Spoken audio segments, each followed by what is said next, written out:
Muito bem, bem-vindos de volta à disciplina Teoria do Direito, hoje dia 16 de novembro de 2021. E hoje nós vamos fazer uma aula final sobre o livro Teoria Pura do Direito, de Kelsen, e analisar talvez uma das contribuições mais relevantes de Kelsen para a operacionalidade, para a operacionalização da profissão jurídica, de como que a teoria pura do direito influencia a prática, né, da interpretação das normas jurídicas. A interpretação do direito é a atividade central de toda a operação jurídica.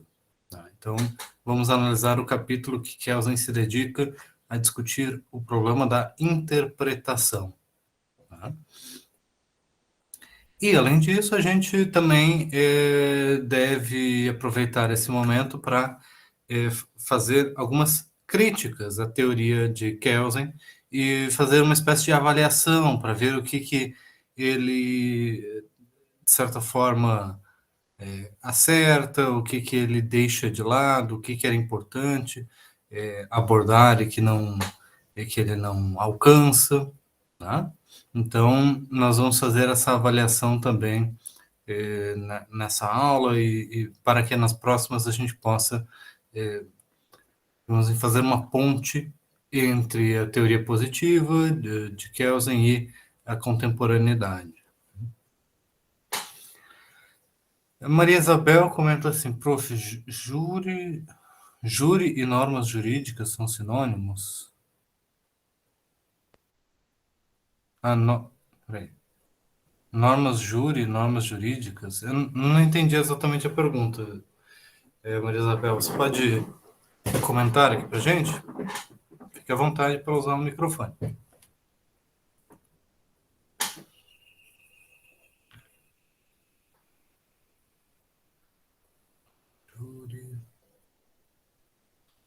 E por falar em questionário,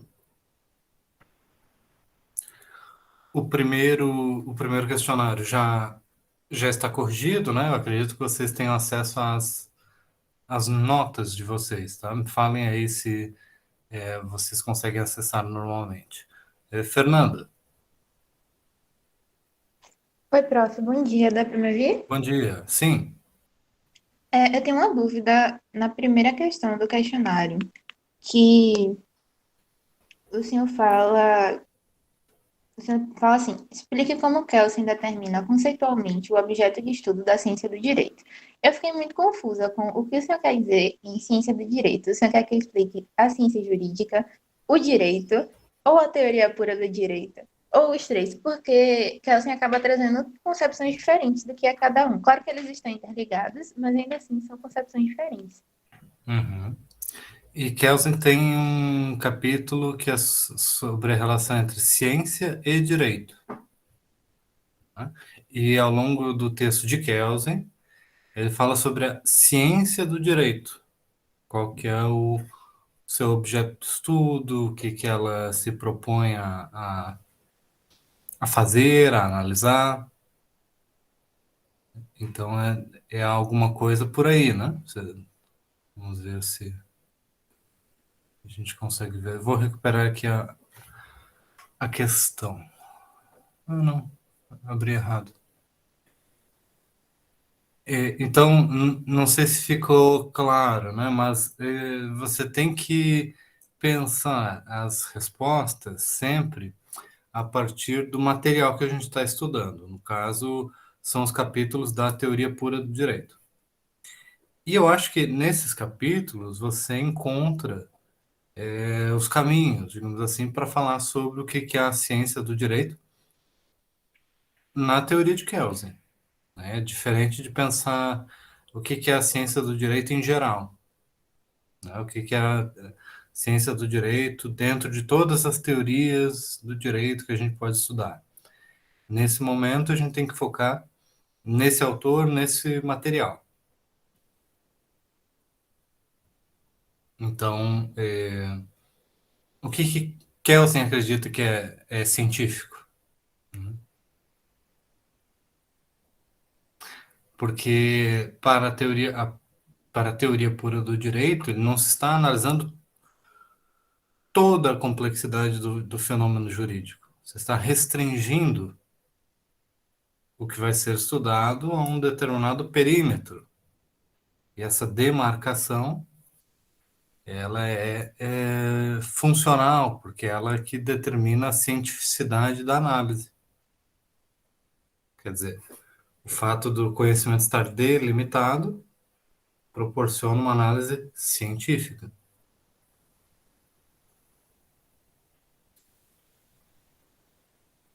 E agora, será que falando assim ajudou ou piorou?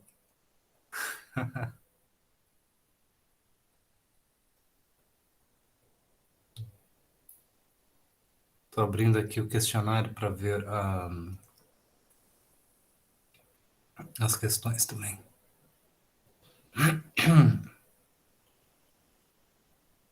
Tá, então, a pergunta era como Kelsen determina conceitualmente o objeto de estudo da ciência do direito? Espero que seja que vocês consigam encontrar no texto, tá? No questionário anterior, é para dar uma orientação para vocês. Eu vi muita gente que talvez a reação instintiva, né, seja assim, procurar na internet, né, no Google. E teoria do direito tem muito conteúdo acessível na internet. Muitos artigos, páginas, só que isso acaba dispersando a atenção de vocês. Porque a internet é muito vasta, não é mesmo? Então, se vocês começam a abrir várias páginas, várias coisas, isso pode ser bom para vasculhar um pouco o conhecimento, mas isso pode dispersar um pouco a atenção, a concentração de vocês. E muitas das respostas eu vi que eram muito dispersas. Fernando, você já sentiu isso? Tá? Isso tem a ver com um estudo, né? Sem um método. Vocês estão fazendo um estudo exploratório, abrindo várias abas do navegador de internet, vendo vários conteúdos, e isso tem as suas limitações. Então, quando você senta para se dedicar a ler um único texto, diz assim, não, eu vou extrair desse texto aqui as respostas. Não as respostas para tudo, mas o meu ponto de partida, a minha delimitação. Às vezes é mais relevante você ler o mesmo texto pela segunda vez do que ler um segundo texto. Está acompanhando? Tá? Então, parece estranho o que eu estou falando, né? Porque em vez de vocês lerem mais coisas, eu peço para que vocês leiam menos coisas. Mas eu peço para que vocês leiam menos coisas com mais atenção, com mais dedicação àquele material de estudo. Tá? Então, eu quero que vocês façam isso com Kelsen nesse questionário. Tá? Em vez de abrir várias páginas, vários artigos na internet sobre esses conteúdos, leiam o mesmo texto mais de uma vez. Tá? Primeiro com aquela leitura mais geral, depois com uma leitura mais detalhada, com mais anotação, com mais cuidado. E aí vocês perceberão que a retenção, né, do conteúdo, a, a incorporação daquelas questões, né, será melhor. Tá? Então, é uma questão também metodológica do estudo. E eu estou falando isso porque eu percebi pela redação de vocês dos questionários, tá? Essa dispersão. Também estou recebendo os verbetes, tá? Tem bastante texto bom, assim, bastante texto com uma boa pesquisa, com uma boa dedicação ali ao estudo, tá? Então, acredito que vamos ter um resultado muito bom esse semestre.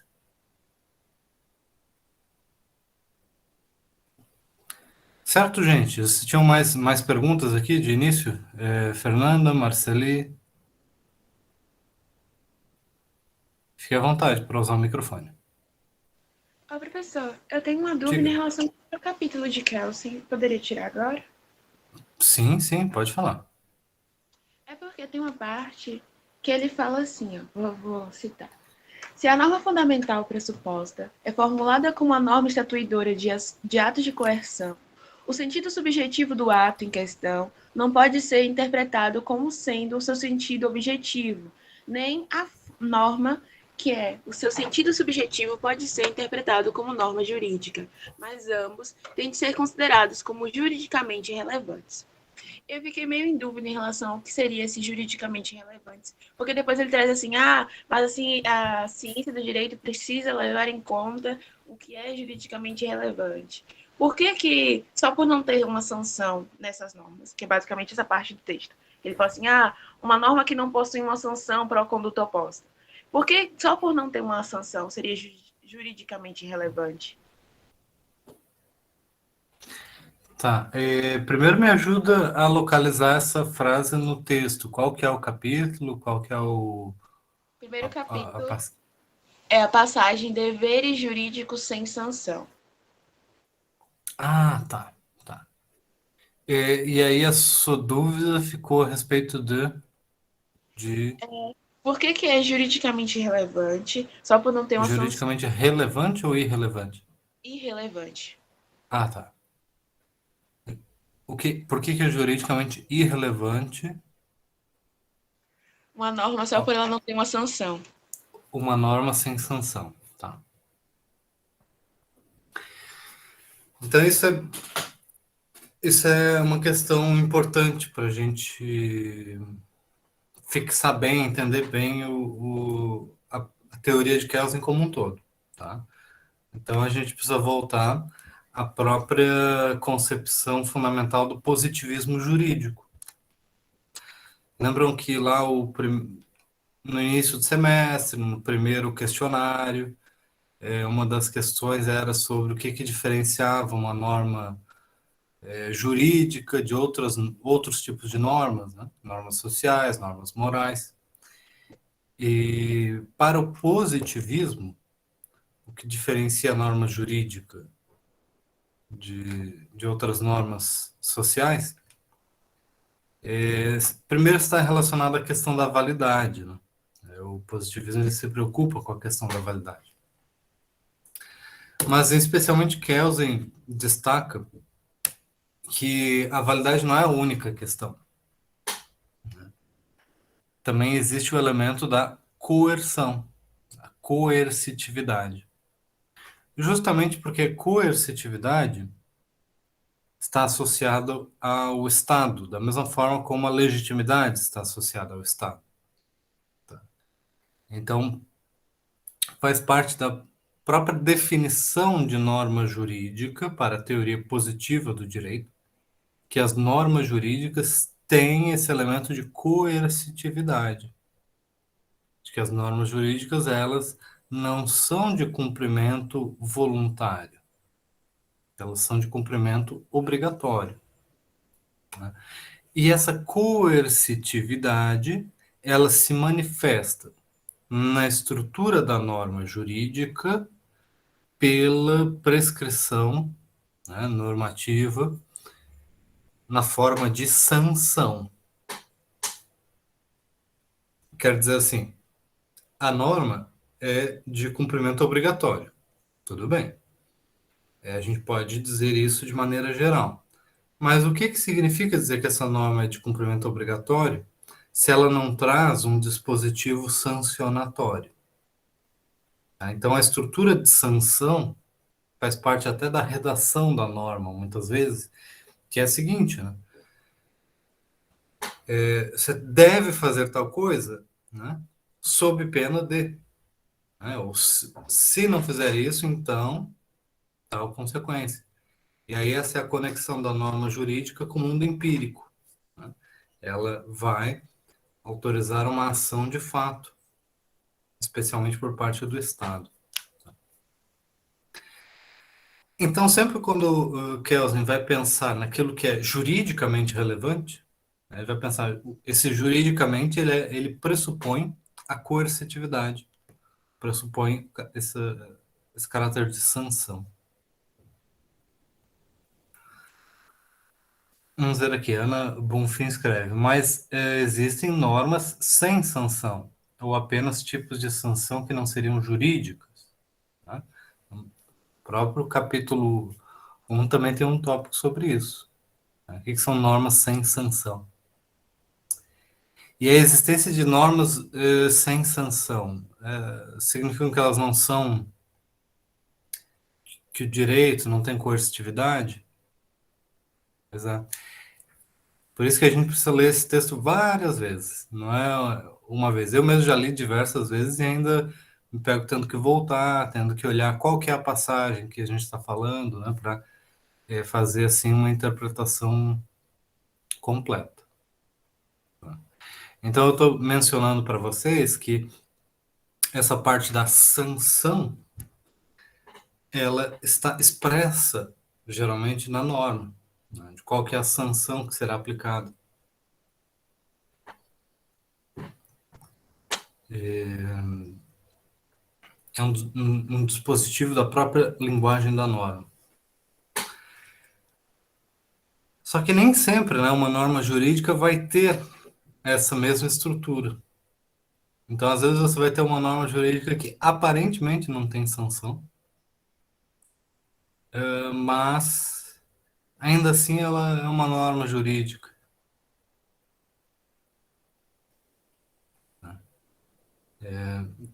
Diga, Marceli. Prof, é porque no texto desse capítulo ele fala assim, que só em caso de excepcionalidade haveria normas jurídicas sem sanção. Só que ele também fala das normas não autônomas. Aí eu fiquei na dúvida se, no caso, essas normas necessariamente, que a gente não considera como tendo uma sanção implícita ou explícita, seriam consideradas não autônomas, porque já que elas são relevantes, elas teriam uma ligação com outra. Era mais ou menos essa a ideia do direito, tá certo assim? Valeu. Essa é uma boa forma de, digamos assim,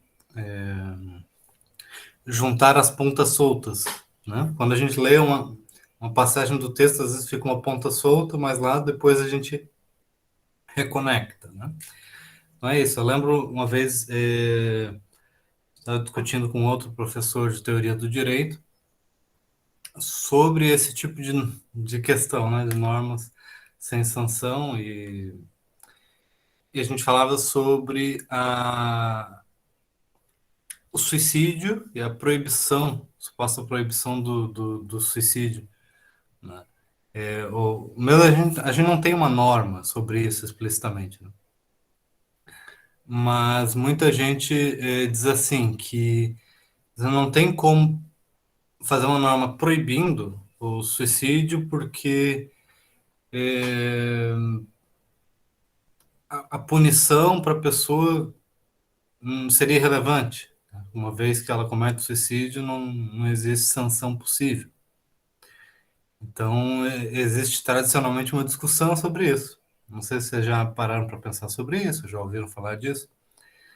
Esse é um dos tópicos de teoria positiva, né, do direito. E aí eu trouxe a seguinte argumentação, né? A sanção, o caráter sancionatório, ele não precisa ser tão bem delimitado.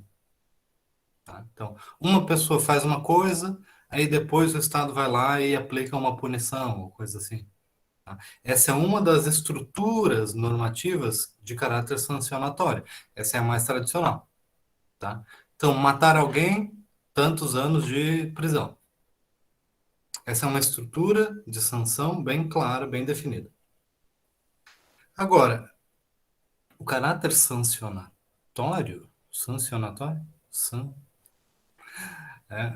esse caráter de sanção, né, das normas jurídicas, ele não precisa ser tão bem estruturado. Tá? Às vezes o caráter sancionatório está distribuído no ordenamento jurídico. Então vejam vocês o seguinte: se uma pessoa está fazendo alguma coisa não proibida em lei, uma coisa legítima, e uma outra pessoa vai lá e usa da força para restringir a sua ação, pega e impede o movimento, vai lá e segura ela com força. Isso é uma, digamos assim, potencialmente, né, uma agressão, uma violação da sua liberdade. Isso é uma conduta ilegítima. Mas se essa pessoa está tentando se suicidar, né, se jogar da ponte ou coisa assim, e uma pessoa vai lá e usa da força de meios assim razoáveis para restringir a liberdade do outro, essa restrição da liberdade do outro não é, por sua vez, algo ilegal. Perceberam a questão? Ele não está violando uma liberdade legítima, pressupondo esse sistema que proíbe aquela conduta. Então, ainda que vocês têm que entender que as normas jurídicas, elas não estabelecem somente uma relação entre o indivíduo e o Estado. Não é uma relação simples, tá, entre o indivíduo e a norma jurídica. Tá? Mas a norma jurídica, ela regula o funcionamento do Estado e o funcionamento de uma sociedade como um todo. Então, o seu caráter sancionatório, ele pode estar distribuído em diversos mecanismos que não estão presentes num único dispositivo legal. Tá? Ainda assim, essa dimensão da sanção vai ser sempre um teste teórico para se determinar a relevância jurídica da norma. Aí eu acho que a gente conseguir abordar todas as questões ali trazidas na sua dúvida, né, Marceli?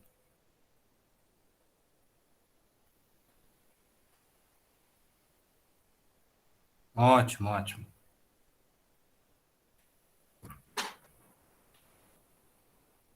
Mais alguma questão nesse sentido, gente? É bom a gente ir revisando esse texto para não deixar muitas pontas soltas, tá? Vejam, a gente teve aula sobre os capítulos anteriores, mas a gente não explorou todas as possíveis dúvidas, as possíveis complexidades do texto, né? Então eu reforço para vocês essa questão da leitura, né, mais focada. Alana. Ah,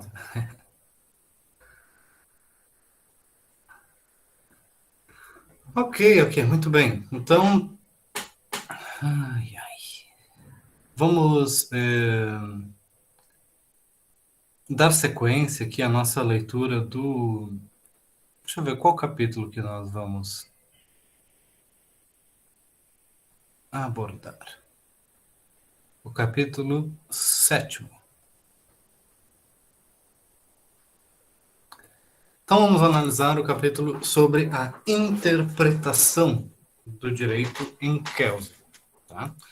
A gente já comentou um pouco. A gente já comentou um pouco sobre. É o 8º, capítulo 8º. A gente já falou um pouco sobre a questão da interpretação ao longo das aulas anteriores, porque eu mencionei para vocês que existem diferentes formas de interpretação. E neste capítulo, Kelsen nos ajuda muito a organizar esse conhecimento de maneira a estruturar duas formas distintas, mas duas formas tipicamente distintas de interpretação.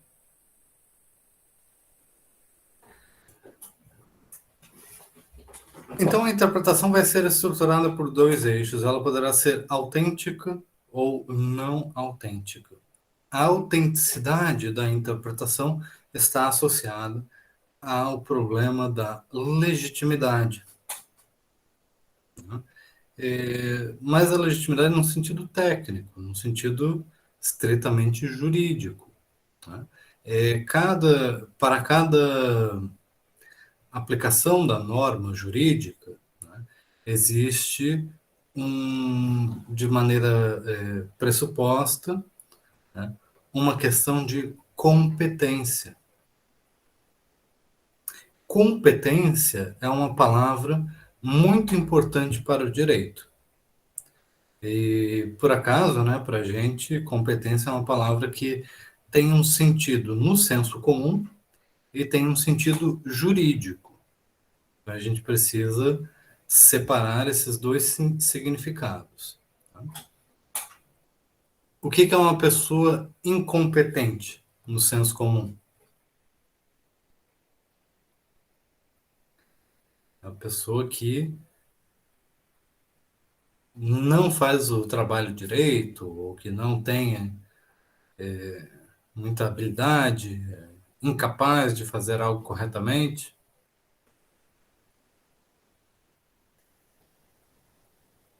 Então, Camille, Cecília, né, vocês apontam a questão da capacidade pessoal, né, subjetiva, daquele sujeito é uma pessoa incompetente.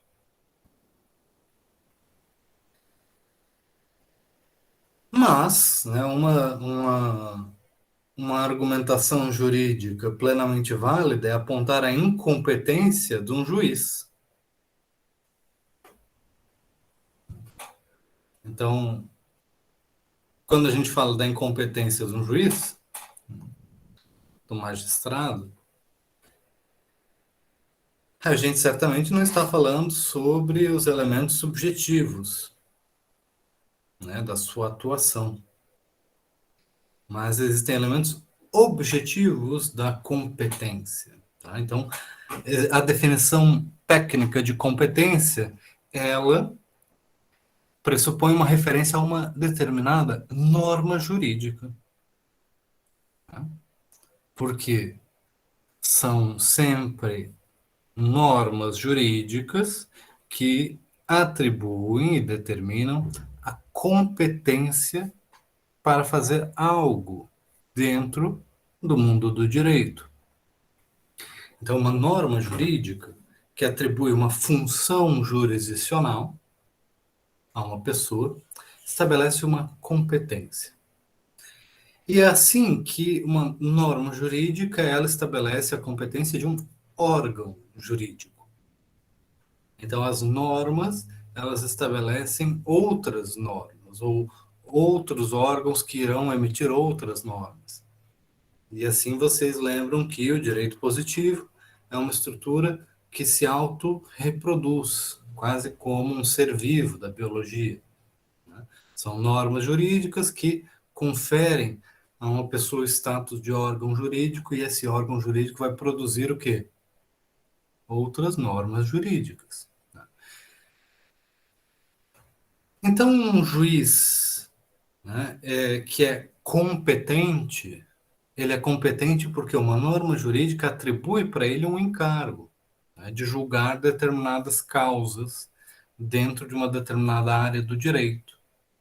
Então, existem crimes que são da competência da Justiça Federal. E o juiz de primeira instância, ele será competente para julgar determinados casos criminais, naquela vara, daquele, daquela seção do judiciário. Então, uma norma vai estabelecer a competência de julgamento daquele órgão judicial. Então, nesse contexto, a produção normativa daquele órgão vai envolver sempre a interpretação que aquele órgão faz do direito.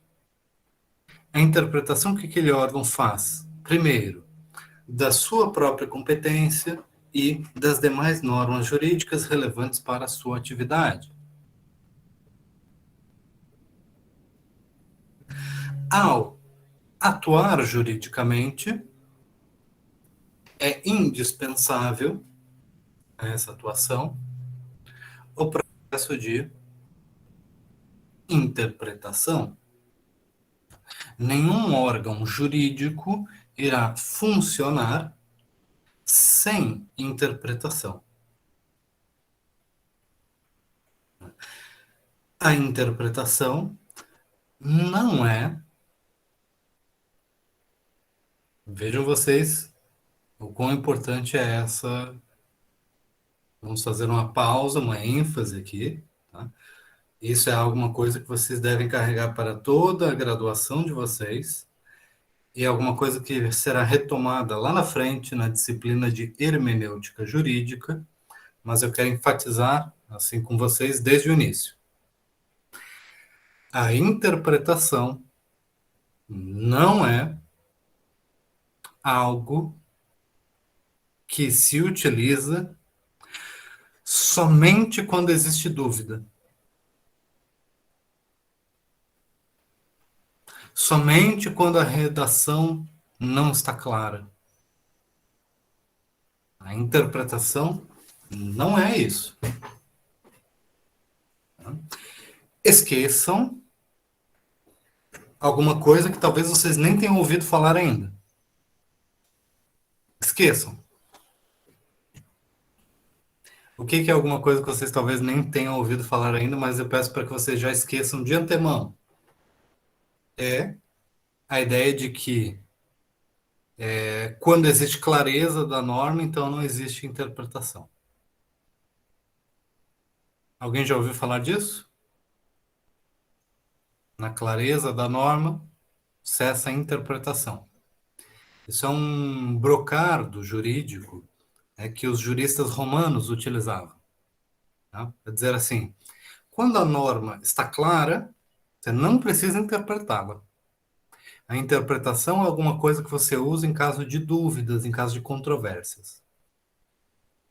Porque os juristas romanos lá da antiguidade, né, eles chamavam de interpretação, uma aplicação específica de um método de interpretação do direito. Mas não é isso que a gente quer dizer hoje, tá? Quando a gente fala hoje sobre direito, sobre a teoria do direito, interpretação não é uma coisa que a gente usa somente em casos de dúvida, somente em casos de controvérsia. Então é bom que vocês esqueçam disso já sem nunca ter ouvido, porque quando vocês ouvirem isso, vocês já vão lembrar de esquecer. Estão percebendo a questão? Tá? Eventualmente vocês vão se deparar com isso na trajetória de vocês. Tá? Então, ênfase aqui, tá? Interpretação, ela é estruturante de toda a atividade jurídica. Tá?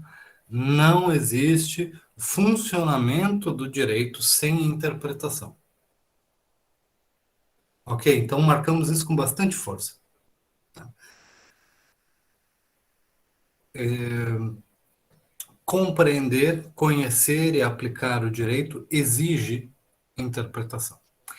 Agora, a interpretação promovida pelo órgão jurídico competente, né? Lembre-se daquela historinha que eu estava contando para vocês acerca da competência. A interpretação produzida pelo órgão competente, ou promovida pelo órgão competente, é a chamada interpretação autêntica. Ela é autêntica por quê? Tá? Em parte por tudo que eu já falei. Né? Porque ela é produzida por um órgão competente, ela é um órgão jurídico, né? Que foi estabelecida a sua competência por uma outra norma jurídica. Então, o órgão jurídico ele é manifestação do próprio ordenamento jurídico. Essa é uma metade da história. A segunda metade da história é que a interpretação autêntica ela faz parte de um processo de criação de normas jurídicas.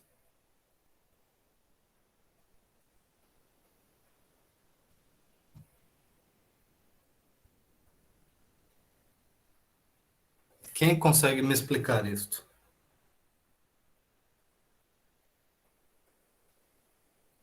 Por que um órgão jurídico competente, ao interpretar as normas jurídicas, cria novas normas jurídicas?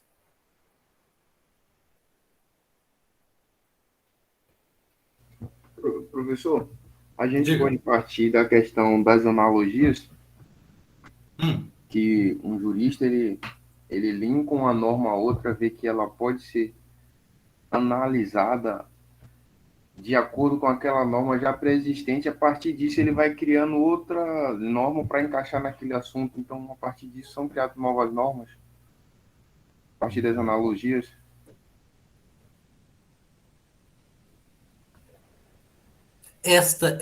Essa questão que você traz, ela é bem mais complexa do ponto de vista da teoria do direito do que parece. Por que ela é bem mais complexa do que parece? Porque na nossa linguagem comum a gente usa analogias o tempo todo, não é mesmo? Então eu estou falando aqui com você e a gente está conversando mais ou menos como se a gente estivesse junto presencialmente. Então eu estou fazendo uma analogia aqui. Estou dizendo que a gente está fazendo algo que é análogo a outra coisa. Ainda que sejam coisas diferentes, né? Nós estamos aqui tendo mais ou menos uma conversa, mas isso é diferente de estarmos presencialmente conversando. Mas estamos fazendo algo análogo. Então, analogia é alguma coisa muito presente no nosso raciocínio, no nosso uso comum da linguagem. Mas para o direito e para a teoria do direito, a analogia é algo muito mais complicado do que isso. Porque a analogia, ela pode ter analogia no senso comum aqui que a gente usa, né? Quando a gente fala em analogia, a gente pode estar falando de duas coisas bem diferentes. Uma é a interpretação analógica. É você fazer uma interpretação com base em analogias, em comparações de situações semelhantes. Isso vai nos levar para uma direção. Outra coisa é a aplicação técnica da analogia como forma de solução de lacunas jurídicas. Eu não sei se você identificou no texto, lembra o que são as lacunas do direito? No texto, não. No texto eu não identifiquei, não. Mas já ouviu falar da analogia como forma de preenchimento das lacunas? Sim, sim. E até para a questão de beneficiamento do réu também. Uhum. A analogia ela pode ser feita para um beneficiamento do réu. E aí eu acredito que a partir dessas questões nascem novas normas jurídicas, novas jurisprudências, novos entendimentos. É o ponto que eu queria colocar. E aí nós estamos fazendo a análise da criação de novas normas jurídicas, né, na formação de novas normas jurídicas, por analogia. Tá? Peraí.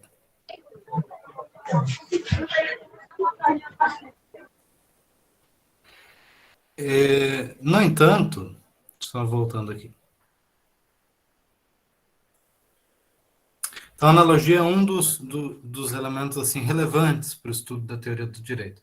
Mas a gente não deve pular imediatamente para a analogia nesse momento. Por quê? A analogia é uma coisa mais complexa, que a gente não abordou ainda todas as questões.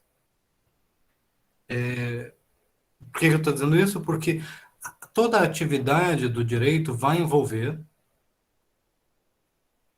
produção de normas jurídicas. Tá? Já vou explicar com mais detalhes isso. Cecília, você queria comentar?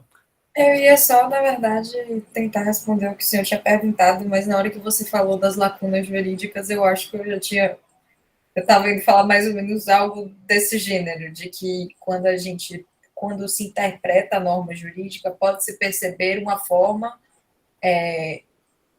de que talvez ela não seja completa para a situação em que ela se encaixa. E aí foi o que a gente estava analisando. Se a gente coloca isso em um caso que alguém está sendo defendido por ter, sei lá, feito alguma coisa de tal forma, aí se a gente interpretasse aquela norma, se a gente, tipo assim, se o advogado, no caso, né? Se a pessoa responsável interpretasse aquela norma, utilizasse da interpretação e percebesse uma certa lacuna naquilo ali, ele pode usufruir dessa lacuna para se beneficiar de alguma forma, que eu acho que foi o que o Alisson falou. Mas aí, nesse caso, eu vejo que a interpretação e a criação das normas jurídicas através da interpretação é para realmente... Porque toda vez que você percebe, não é toda a situação que vai se encaixar aqui naquilo ali. Vai ter sempre uma forma eu acho que, de perceber que aquela norma não se encaixa totalmente, etc. Então, eu pensei como isso, na verdade. Uhum. Então, é muito importante que todo mundo esteja aqui no mesmo... Todo mundo esteja entendendo esse mesmo ponto. Tá? Todo mundo está acompanhando aqui o que a Cecília está mencionando. Tá? Então, prestem atenção nesse ponto. A nossa tendência mais intuitiva é dizer o seguinte, tá? A norma jurídica, ela, em algumas situações, ela não abrange completamente a realidade. Então, é preciso que as pessoas façam um pouquinho desse trabalho. Não é mais ou menos isso, Cecília? Sim, mas eu não sei. Talvez eu esteja simplificando um pouco aqui. Tá? Tá. Por quê? Vamos enfatizar bastante nisso. Por quê? Porque essa é a leitura mais intuitiva, tá? Do texto que a gente está lendo, da discussão que a gente está tendo.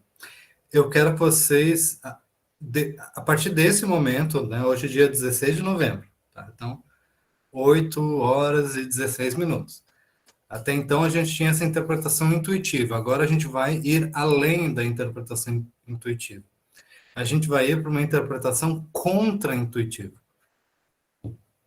Tá? Então, agora é um momento difícil, de virada. Por quê? Porque eu vou dizer que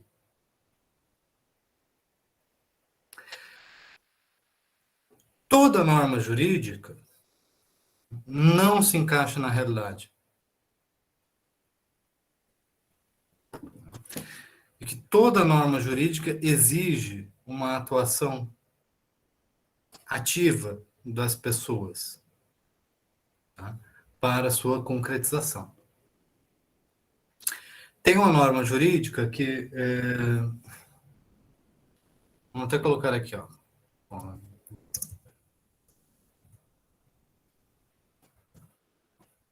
Matar alguém, pena, reclusão de 6 a 20 anos.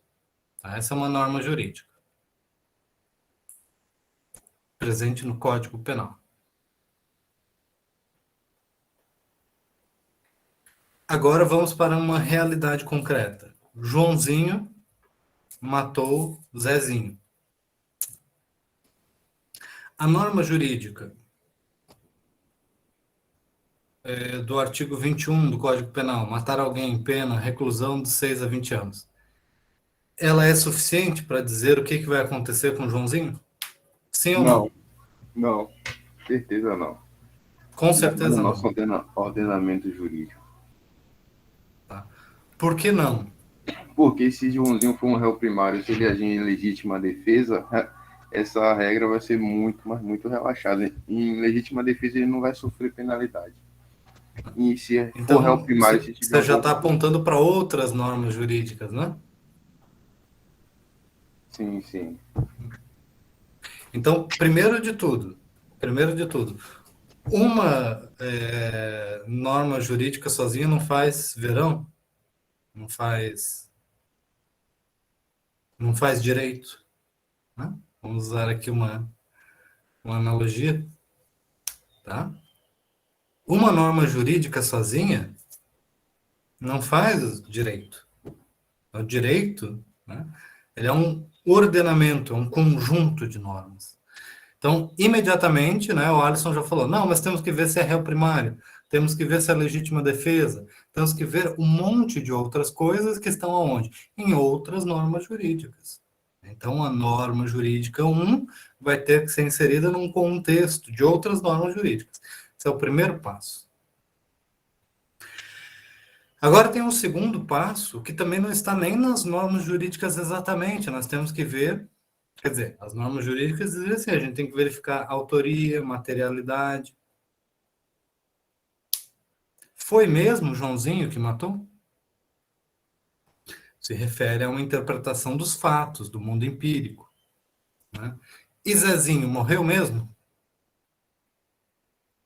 Aí aparece Zezinho vivo, é o que acontece. Não importa a prescrição da norma, se a realidade não se conforma à norma. Né? Então, nós temos que ver vários outros elementos que estão, primeiro, na inserção da norma dentro do ordenamento, depois, a conexão dessa norma com a realidade empírica. E aí existe uma terceira grande coisa. O que é a terceira grande coisa? Vamos voltar aqui. Quando se fala reclusão de 6 a 20 anos, essa reclusão aqui é a estrutura. Deixa eu até botar no chat aqui para vocês analisarem, né? Matar alguém é a previsão, né? E pena. Essa parte da pena é a parte da sanção, né? Aquilo que a gente imagina, o caráter coercitivo.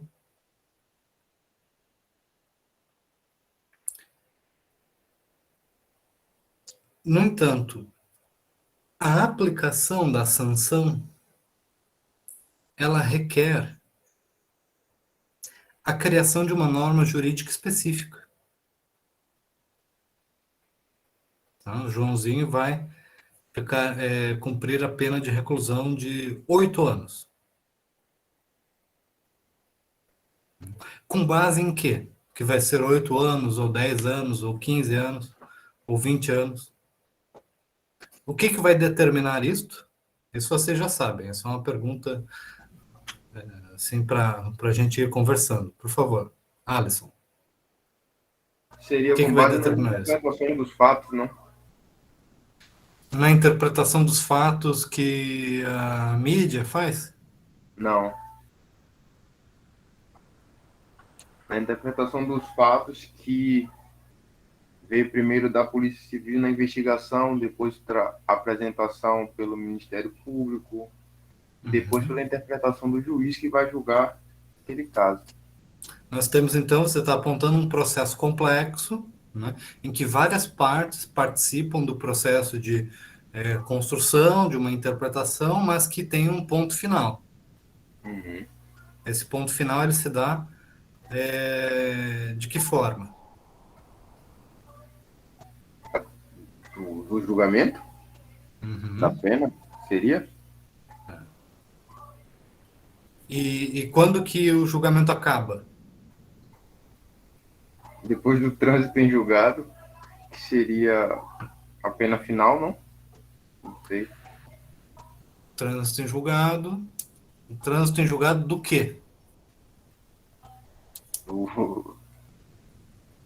Do ato que Joãozinho cometeu. Foi a morte. Você está pensando do ato que a pessoa submetida, né, a pena fez. Esse é o ponto final, né? Agora pense na perspectiva não da pessoa, mas do órgão jurídico. Qual que é o seu último ato? O ato do órgão. Isso eu não sei. Então, você não sabe, mas a resposta já está aí dentro de você em algum lugar. Porque você estava me descrevendo o processo, né? Vem o Ministério Público, ele apresenta a sua versão, a defesa apresenta a sua versão e o juiz faz o quê? Julga. Julga, né?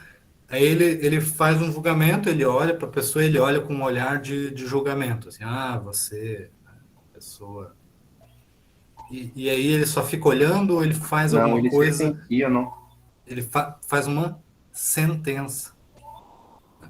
Então, vamos analisar este último ponto, porque esse é o ato realmente final, o resultante de tudo isso é o quê?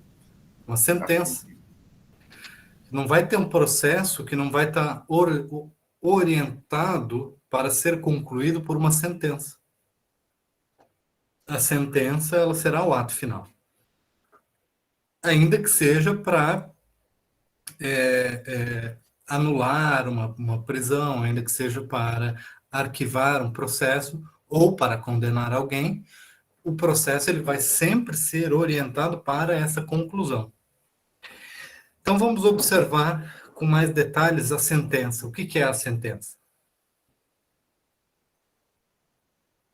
Ela é só uma forma de expressar uma leitura do mundo? Seria a decisão final do órgão? Do órgão judicial, né? Aquele órgão, ele expressa a sua decisão pela sentença. Mas vejam só, você está falando em decisão, né? O órgão ele decidiu aplicar o Código Penal? Não. Ele decidiu que o Joãozinho matou uma pessoa? Se ele decidiu que Joãozinho matou uma pessoa, diretamente não. Mas Por ele quê? julgou a. Hã? Pode continuar. Ele analisou os fatos e entendeu que Joãozinho. Ele não decidiu, eu vou decidir dizer que Joãozinho matou, não. Ele julgou. Ele fez a análise de todos os fatos e a partir disso ele entendeu que Joãozinho matou. Então, essa palavra entendeu, ela é importante porque ela nos leva para a esfera do conhecimento. Né? Você vai olhar para um conjunto de fatos e você vai fazer uma atividade que se refere ao conhecimento e não tanto à deliberação ou decisão. Uhum. Sim, sim.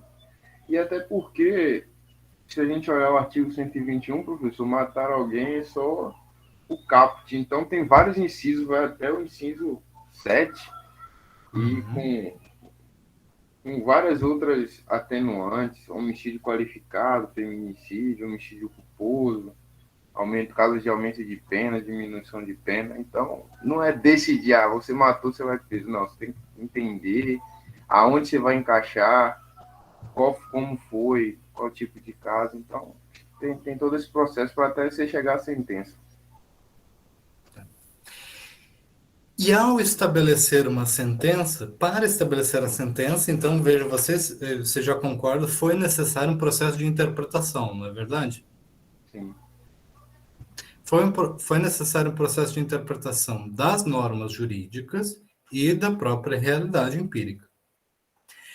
Esse processo de interpretação ele se refere a essa dimensão do conhecimento, é um ato de conhecimento interpretar.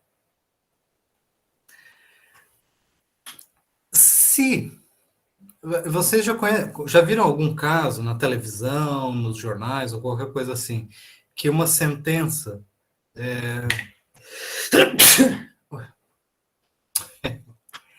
que existe uma interpretação judicial, mas as pessoas têm as suas próprias interpretações, né? Não, eu acho que era culpado. Não, eu acho que era inocente. E aí um jornalista pode seguir uma linha de investigação que é diferente da linha do judiciário, do Ministério Público. Então, cada um de nós pode estar preocupado diante de um fato real a buscar essa dimensão do conhecimento, de saber se foi a pessoa ou não que matou, saber se exatamente os detalhes de um crime.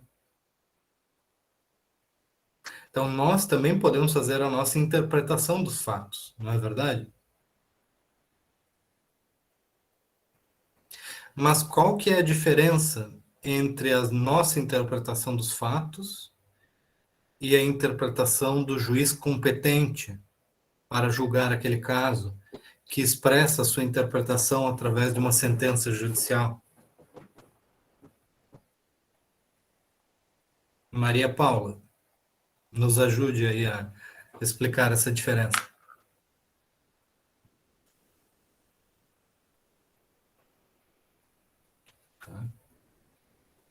Tem uma que não é autêntica.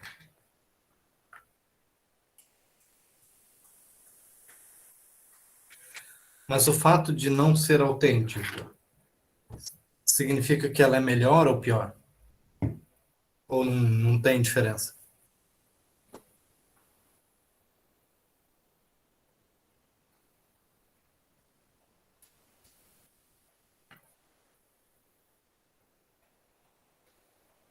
Observe uma coisa que o Alisson tinha mencionado, né? Que o juiz, ele vai decidir.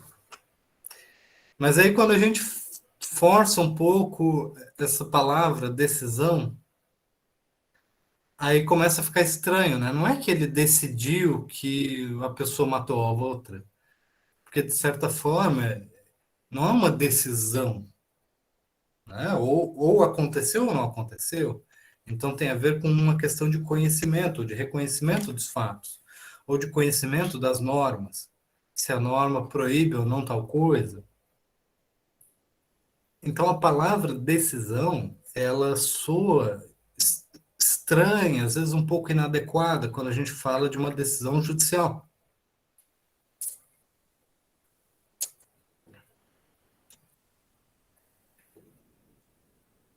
Às vezes os juízes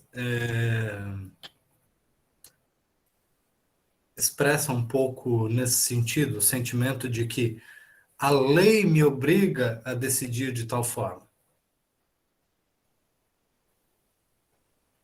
Né? O direito que decidiu, não fui eu só sou a boca da lei, digamos assim. Mas, vejam o seguinte, a diferença, né, entre a interpretação autêntica e a não autêntica, ela tem a ver com elementos anteriores relacionados à competência. Né? A gente já conversou bastante sobre isso hoje. Então, determinado juiz é competente para julgar tal matéria, então ele é uma fonte autêntica de interpretação. Mas a interpretação autêntica, ela também está necessariamente associada à decisão. A decisão, no sentido de que o direito exige que o processo de conhecimento dos fatos, de conhecimento das normas jurídicas, o direito exige que esse processo tenha fim.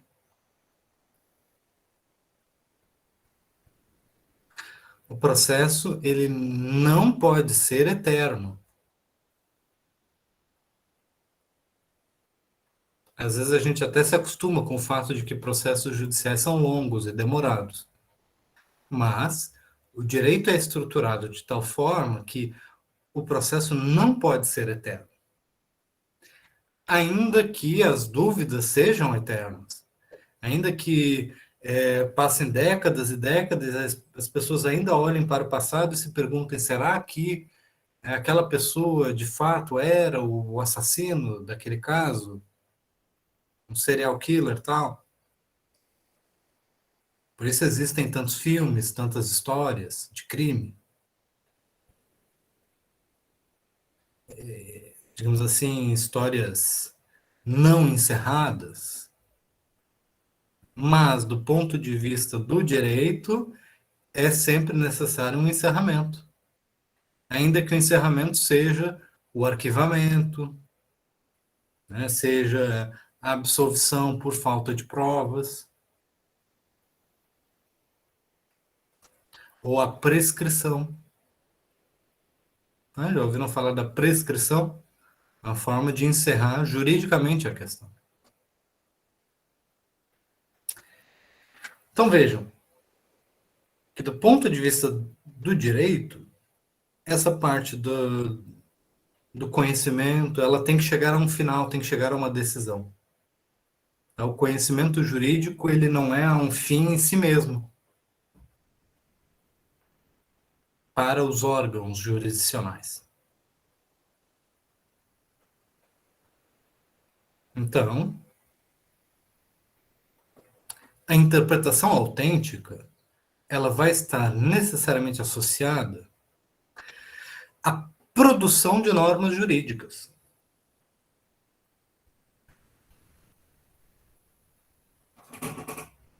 E aí eu vou retomar, finalmente, o ponto que eu tinha levantado com a Cecília, quando eu disse que as normas jurídicas, elas não são suficientes no mundo para sua concretização.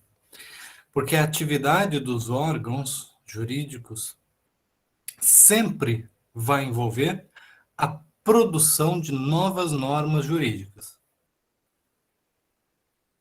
Quer dizer, entre a norma jurídica prevista no Código do matar alguém e a prisão do Joãozinho, sempre será necessária a atuação de um órgão jurídico criando normas jurídicas.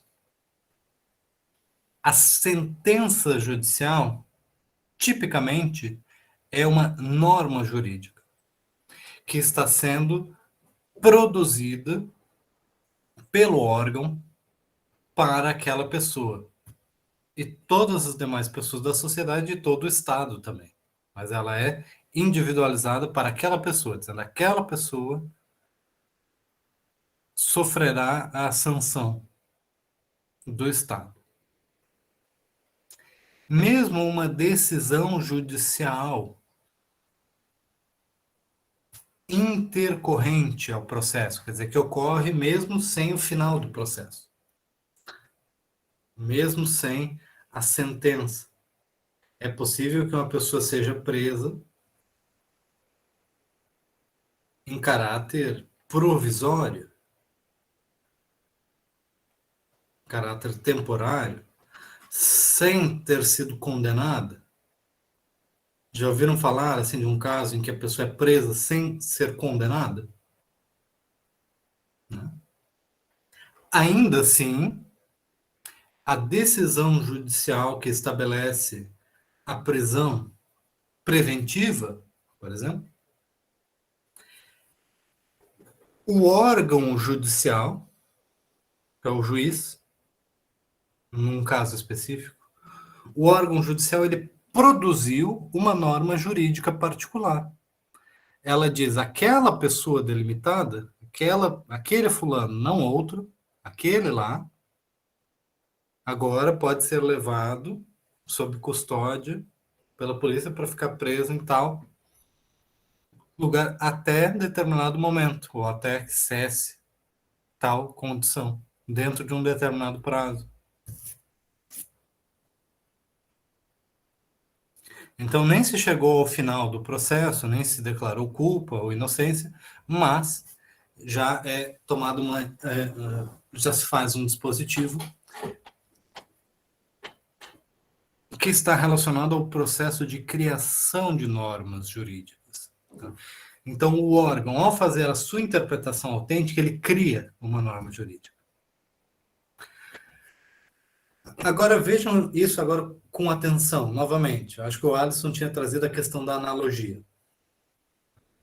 Porque, implicitamente, assim como também estava implícito na fala da Cecília, é como se a necessidade de criação de normas fosse uma atividade de tapar um buraco existente no ordenamento jurídico. Se o ordenamento jurídico fosse perfeito, não haveria buracos. E aí não haveria necessidade dos seres humanos tapar os buracos. Não é essa a nossa intuição? E aí a gente usaria, né, a analogia, outras coisas. Claro, eu estou exagerando um pouquinho aqui. O que eu quero dizer aqui para vocês é o seguinte, né, que na perspectiva do positivismo jurídico de Kelsen, da teoria pura do direito, a atividade de interpretação, a atividade dos órgãos judiciais, a atividade dos órgãos jurídicos, é uma atividade de criação das normas jurídicas. Ó, Cecília lembrou do caráter dinâmico do ordenamento. A gente não pode ter uma visão só fotográfica das normas jurídicas. Tá? Temos que ter uma visão dinâmica. Então, o órgão jurídico ele está produzindo normas jurídicas o tempo todo. E ele não está produzindo normas jurídicas por uma espécie de deficiência das normas jurídicas anteriores, que elas não dão conta da realidade. Não é isso. Não é que as normas não dão conta. É que as normas são feitas justamente como uma estrutura de criação constante de novas normas jurídicas. Quer dizer, Kelsen analisa toda a atividade do Estado como uma atividade de criação de normas jurídicas. Então, quando o guarda de trânsito, né, diz assim, pare, levanta a mãozinha para o carro, isso pode ser descrito do ponto de vista da teoria pura do direito como a criação de uma norma jurídica, Cecília? O que você acha? Calma. Calma. Vamos devagar. Vamos devagar. Volta aí um Peraí. pouquinho. Olha que loucura. O guarda de trânsito, né? Guarda municipal, ele está ali na esquina, ele levanta a mão assim para o carro e diz, para. Aí o pedestre passar. Ao fazer isso, ao levantar a mão e dizer para, ele está criando uma norma jurídica? Não sei se ele cria uma norma jurídica pelas características que a gente analisou da norma jurídica, que seriam tipo a validade, a coercitividade, esse caráter de sanção. Faça esse teste, então. O positivismo ele traz exatamente esses testes que você falou: validade, né, coercitividade. Aplique, então, a teoria a essa realidade. Ele rapidinho, só o que Maria Paula falou que realmente é importante de pegar para tentar responder, que ele é um órgão, mas talvez eu fico pensando se ele tem um caráter, ele representa um órgão, não sei se ele tem um caráter de organização, entendeu? De tipo, eu não sei se ele tem, eu vou usar a palavra com muito receio, mas vamos lá, eu não sei se ele tem a capacitação para a criação de uma norma que seja considerada válida. Poxa vida, agora eu fiquei triste. Eu não sei. Fiquei triste agora, porque eu usei tanto uma palavra especial. Poxa, calma. Uma palavra assim, tão diferenciada, tão parecida, mas tão diferente, de capacitação. Qual a palavra que eu usei ao longo dessa aula? Competência. Ah, competência. Sim, competência. Talvez ele não seja competente para tal, para realizar isso. Será que Então, o guarda de trânsito é competente para organizar o trânsito? Onde que a gente descobre isso? A gente pode ir para o Código de Trânsito, a gente pode ir para a lei que estrutura a carreira do servidor público municipal, que estabelece os guardas municipais. acho que sim. Eu acho que tem que fazer uma análise um pouco Então, primeiro, maior da situação. Análise, se ele é competente. Digamos que sim, ele é competente. Vamos lá, próximo. Okay. Se ele é competente, ele está realizando um ato que é coercitivo. Tipo assim, ele dizer pare necessariamente é coercitivo. Então, veja, de certa a competência está relacionada à validade, né? Sim. Então, primeiro, ele tem competência. Segundo, a ordem que ele dá é uma ordem válida. Quer dizer, ele pode fazer esse tipo de ordem, dizer para parar, organizar o trânsito, coisa assim? Isso é uma ordem válida? Sim ou não? Sim, Sim. sim, uma ordem Tem válida. coercitividade? Tem um caráter de sanção possível? Tem, como a Janaína escreveu, ele pode mutar. Sim, sim. Ela está direcionada, tem um destinatário, né? Está direcionada a uma pessoa. Sim. Mas a minha dúvida sobre essa análise, na verdade, não Ah, é nem. Agora eu mudei de dúvida. Vamos lá. não, mas não, peraí. Primeiro vamos resolver essa dúvida. Não, mas é sobre isso, é sobre isso. Diga, vai. É que eu fico nessa questão em específico, é se é um ato de criação ou se é um ato de execução da norma. Tá. Ele dizer pare. É um ato de Ótima criação ou é pergunta. um ato de Ótima execução? pergunta. Ótima pergunta. Cecília, você dirige? Dirige. Então, digamos que você está dirigindo o carro. Aí por Salvador. Ou outro lugar. Tá. Em algum lugar do Código de Trânsito diz assim: Cecília deve parar diante do próximo cruzamento. Sim ou não? Não no próximo, mas tem regras em relação ao cruzamento. Tá. Mas não no próximo. Então, a norma jurídica Não abarca isso. Não não vai abarca dizer isso isso, para mim. né?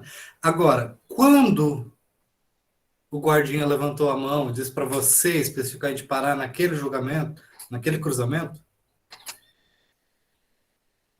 agora tem uma norma jurídica? Sim, tem. Diria que sim, nesse caso. Então, o que está acontecendo aqui? Uma alquimia? As coisas estão surgindo do nada?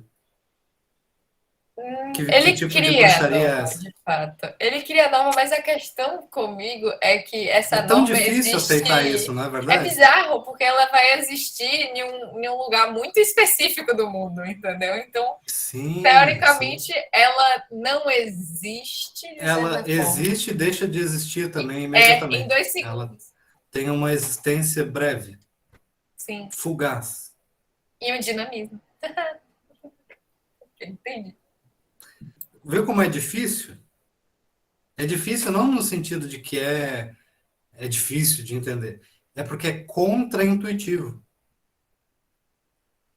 A nossa intuição vai para uma direção e a gente tem que primeiro desconstruir essa intuição para entender o texto mesmo.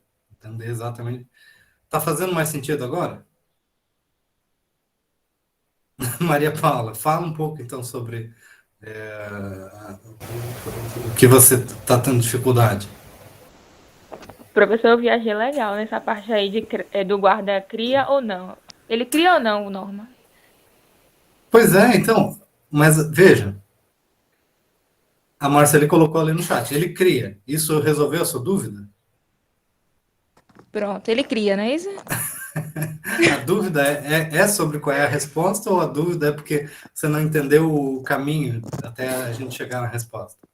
Ó, eu tinha entendido que ele cria porque ele seria uma representação do órgão, que ele tem a competência para isso. Só que, sei lá, no chat alguns falaram que sim, outros falaram que não, eu sei que eu fiquei toda viajada aqui. Então, vejam, objetivamente ele é o órgão ali. Então, o órgão é qualquer coisa, qualquer pessoa que seja competente para fazer aquela função prescrita pela norma jurídica. Então, pode ser um guarda de trânsito. Agora, Marceli, você está mencionando duas coisas, né? Explica essas duas coisas, se você acha que elas agem em conjunto. É porque, tipo assim, a gente tinha discutido antes em relação a pessoa ter matado o outro ou não, e trazia a ideia de que a partir daquela sentença, onde ele teria interpretado a norma, interpretado a situação de fato e aplicado o direito, ele criou uma nova norma que seria aquela sentença. Eu peguei desse exemplo e tirei para o que a gente está falando agora. Então eu fiquei na dúvida, ao meu ver, parecia que ele criava uma nova norma, já que ele também estaria interpretando as normas de trânsito e aplicando para aquela situação específica. Sim. Então, vejam, essas duas coisas, quando a gente trata de um órgão jurídico, na sua atividade jurídica, essas duas coisas, interpretação e aplicação, criação, essas duas coisas vão estar sempre juntas. Então, no caso do juiz, ele interpreta a legislação, interpreta a realidade, né? Então, ele faz uma atividade de conhecimento que todos nós podemos fazer também, mas ele faz uma segunda coisa que a gente não faz, que é a aplicação do direito, e ao aplicar o direito, ele cria o direito também. Ele aplica as normas jurídicas, criando novas normas jurídicas. Então, aplicação do direito e criação do direito fazem parte do mesmo processo dinâmico. E o guarda da esquina faz a mesma coisa. E todo órgão jurídico faz a mesma coisa. Todo órgão jurídico, ele aplica o direito, mas para aplicar o direito, ele precisa criar o direito também. Janaína coloca assim, se o interpretante da norma, o intérprete, né, não cria normas, ela perde o sentido, porque as normas são super abrangentes e subjetivas. Não sei. Ó, Maria Paula, entendeu agora, Maria Paula? Agora está mais...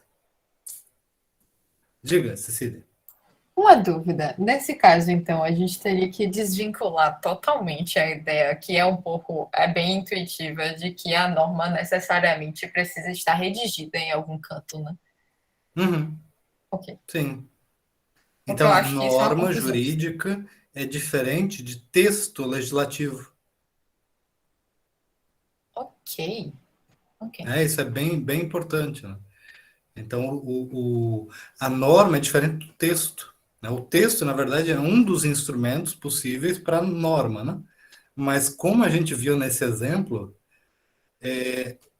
o texto ele pode nem existir, pode ser um gesto. Né? Um gesto. O semáforo, quando ele deixa de ser verde, fica vermelho, não está escrito pare, mas tem um sinal vermelho.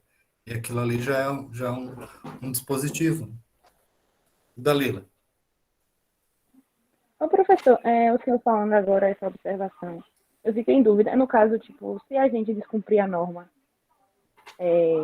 como não está previsto em lei, como o senhor falou, que há essa diferença, a gente pode ser punida? Porque para mim ainda ficou um pouco confuso isso, entendeu?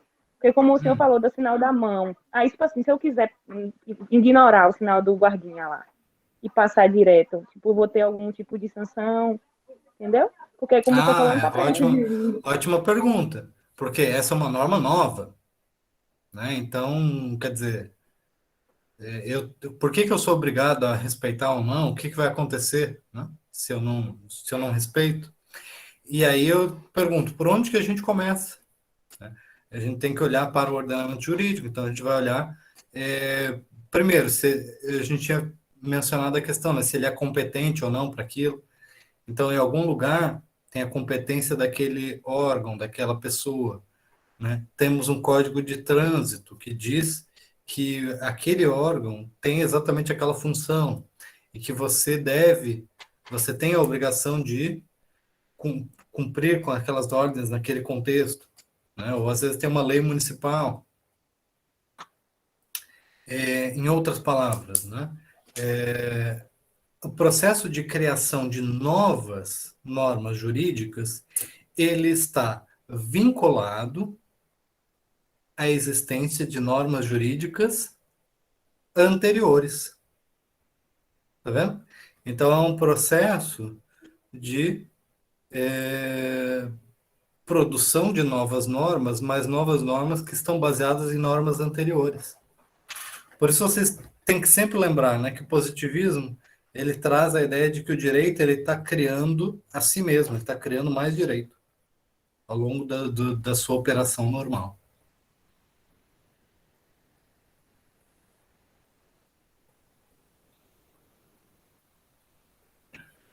Ficou claro isso?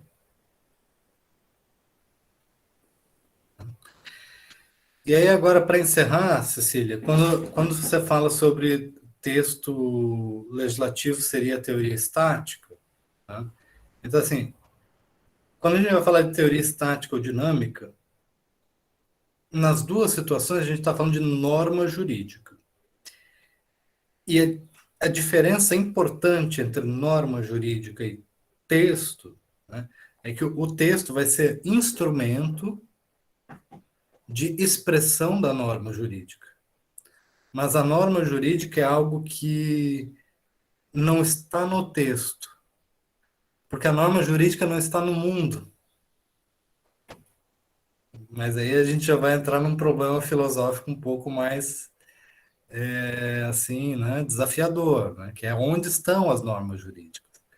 As normas jurídicas não estão no texto, elas não estão no mundo empírico, elas são, de certa forma, uma expressão do quê? Da atividade humana. Normas jurídicas são construções de uma sociedade em funcionamento. Uma sociedade, ela cria normas jurídicas. E as pessoas na sociedade, elas participam do processo de criação das normas jurídicas.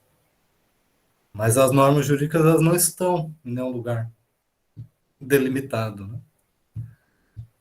Então, é por isso que o positivismo, ele tem todo um campo de conhecimento, de existência filosófica, que é profundo, que é complexo, que é diferente de uma mera análise da realidade, né? Porque o direito não está nos livros, não está também nos juízes, não está em nenhum lugar determinado. É um processo de construção, processo social de construção, intelectual, da atividade social. Fez sentido ou não?